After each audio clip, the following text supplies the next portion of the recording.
नमस्कार, मी अजय गौड. मित्रांनो, तुम्ही आजच्या व्हिडिओचं टायटल वाचत असेल की इंडिया आघाडीचे 32 रायगडचे उमेदवार अनंत गीते हे 1.5 लाख मतांनी विजयी होते. तर मित्रांनो, अशा पद्धतीने मी टायटल का दिलेलं आहे?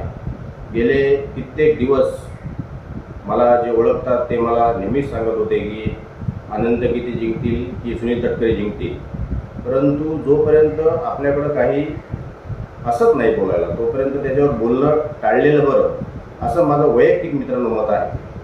परंतु आज जो आम्ही विषयाचा टायटल दिलेला आहे की अनंत गीते हे 1.5 लाख मतांनी जिंकतील, सुनील तटकरे यांना पराभूत करून.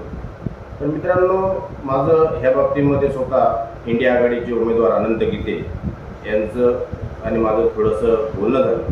आणि त्यावेळी त्यांना मी विचारलं की तुम्ही जर विजयी झालात तर किती मतांच्या फरकाने विजय व्हा. त्यावेळी त्यांचं असं म्हणणं होतं की मी जवळजवळ 1.5 लाख मतांच्या फरकाने जिंकेन. आणि त्यांच्या बोलण्यामध्ये एक प्रकारचा आत्मविश्वास होता. मित्रांनो, आपण अशा पद्धतीने अनंत गीते हे निवडणुकीच्या अगोदर सुद्धा त्यांच्या भाषणातून प्रचाराच्या मोहिमेतून बोलत होते. परंतु निवडणूक झाल्याच्या नंतर आणि निवडणुकीच्या अगोदर असे दोन जर आपण मुद्दे जर समोरासमोर बघितले तर निवडणुकीच्या नंतर अशा पद्धतीने जर एखादा नेता बोलत असेल तर याचा अर्थ मित्रांनो त्याच्यामध्ये काहीतरी दडलेला आहे. कारण की अनंत गीते हे 6 वेळा खासदार राहिलेले आहेत आणि जवळजवळ ते 7व्या वेळेला पडले, 8व्या वेळेला आता पुन्हा 32 रायगडमधून ते उभे आहेत.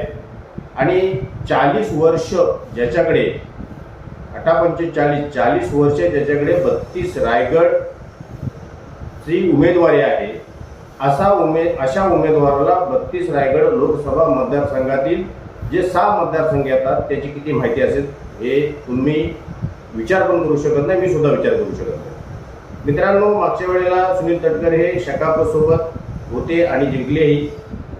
2024ला उलट परिस्थिती आहे. शकाप हा सध्या अनंत गीते यांच्यासोबत होता आणि त्याच्यामुळे त्यांची एक ताकद वाढली. आणि कशा पद्धतीने मित्रांनो राजकारण बदलत गेलं हे आपण स्वतःच्या डोळ्यांनी पाहिलेलं आहे.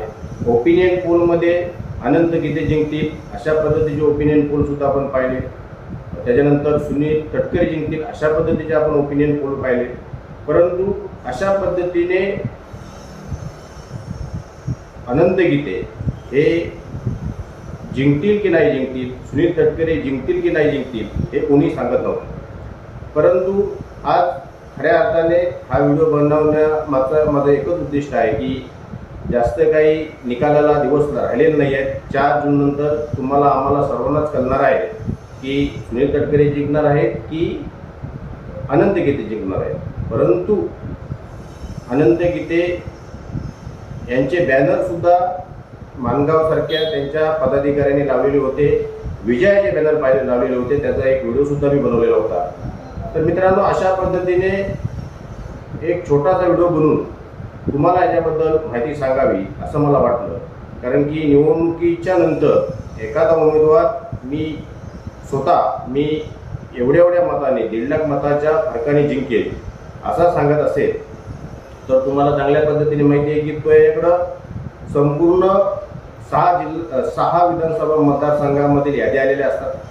त्या याद्यांच्या आधारे आणि मित्रांनो एखादा उमेदवार ज्यावेळेला 40 वर्ष एखाद्या मतदारसंघाचं प्रतिनिधित्व करतोय, उमेदवारी करतोय, त्याच्यामुळे जे आतून लपंडाव खेळ चालतात राजकारणामध्ये आणि राजकारणामध्ये ज्या व्यक्तीला 40 वर्षामध्ये 6 वेळा ज्या लोकांनी मदत केली असतील ते तुम्हालाही माहिती नसतं, आम्हालाही माहिती नसतं. आणि अशा व्यक्ती ज्या वेळेला समोरच्या उमेदवारावर मतदान करतात त्यावेळेला आपल्याला कळत नाही की ह्याला एवढी मतं इथून कशी मिळाली. त्याच्यामुळं मित्रांनो सर्व तर्क वितर्क लावूनच एक 6 वेळा खासदार असलेला आणि केंद्रीय मंत्री असलेला व्यक्ती हा बोलतोय असं माझं वैयक्तिक मत आहे. याच्यामध्ये तुम्ही काय करू शकता? तुम्ही म्हणू शकता की सुनील तटकरे जिंकतील. तो सुनील तटकरे आणि तुमचा म्हणजे जे प्रेक्षक आहेत त्यांचं वैयक्तिक मत असेल. मी माझं वैयक्तिक मत मांडलं. मी असं म्हणत नाही की ते 1.5 लाख मतांच्या फरकाने जिंकतील. सुनील तटकरे जिंकू शकतात. कारण की मित्रांनो, ह्या फक्त समोरच्यांनी बांधलेल्या एक अंदाज आहे. अनंत गीतेंनी यांनी बांधलेले एक अंदाज आहे. प्रत्यक्षात मित्रांनो जर आपण पाहिलं तर 4 जून नंतरच ज्या पेट्या ओपन होतील, ज्या उघडल्या जातील, ज्याच्यामध्ये या दोन्ही उमेदवारांचे भविष्य कैद झालेलं आहे, त्याच्यानंतरच आपल्याला प्रत्यक्षात कळेल. परंतु राजकारणामध्ये दावे प्रतिदावे अंदाज वगैरे हे लावले जातात मीडियाच्या माध्यमातून, राजकारणी नेत्यांच्या माध्यमातून. तर मित्रांनो, अशा पद्धतीचा एक हा मी छोटासा व्हिडिओ बनवला. याच्यामध्ये कितपत आनंद गीते यांचं बोलणं खरं आहे हे आपल्याला 4 जून नंतरच कळणार आहे. सुनील तटकरेंच्या बाबतीमध्ये आपल्याकडे काही ऑफिशियल असं स्टेटमेंट वगैरे नाही आहे की आपण त्याचे व्हिडिओ बनवू शकतो. तर त्यांचे सुद्धा काम ज्यांनी केलेलं आहे त्यांचं असं म्हणणं आहे की सुनील तटकरे हे 70-80 मतांनी जिंकते. असे मागे अलिबाग मूळचे आमदार महेंद्र दळवी यांनी सुद्धा म्हटलेलं होतं. तर त्यांचे 70-80 आहेत आणि आनंद गीते स्वतः उमेदवार सांगतात मी 1.5 लाख मतांनी जिंकेल. म्हणजे मित्रांनो, माझं असं वैयक्तिक मत आहे की सुनील तटकरे यांनी आनंद गीते सांगतात निवडणुकीनंतर मी 1.5 लाख मतांनी जिंकेल. तर माझं असं वैयक्तिक मत आहे की सुनील तटकरे यांनी सांगायला पाहिजे होते की आम्ही 2 लाख मताच्या अंतराने जिंकू. निदान त्यांना समर्थन करणाऱ्या आमदारांनी तरी असं बोलायला पाहिजे होतं. परंतु ते तसे काही बोललेच नाही. त्यांनी फक्त 70-80चा आकडा डोवर ठेवलेला आहे. आणि जे हरलेले उमेदवार आहेत आनंद गीते, ते सांगतात की आम्ही 1.5 लाखाच्या मताच्या फरकाने जिंकू. आणि ज्यांच्याकडे सुनील तटकरे यांच्याकडे 6 मतदारसंघापैकी 5 आमदार त्यांच्याकडे होते, तरीसुद्धा ते 70-80वर अटकले. याच्यावरून मित्रांनो 4 जूनला नक्की काय होईल हे पाहणं अगत्याचं आहे. अजित पवार तर म्हटलेलंच आहे, स्वतः ब्रह्मदेव येऊन सुद्धा सध्या कोण जिंकेल हे सांगू शकत नाही. त्याच्यामुळं हे पाहणं पण तेवढंच अगत्याचं ठरणार आहे. मित्रांनो, भरपूर दिवस लोक मला विचारत होती आणि त्या दृष्टिकोनातून लोकांपर्यंत हा व्हिडिओ पोहोचावा म्हणून मी हा बनवत आहे.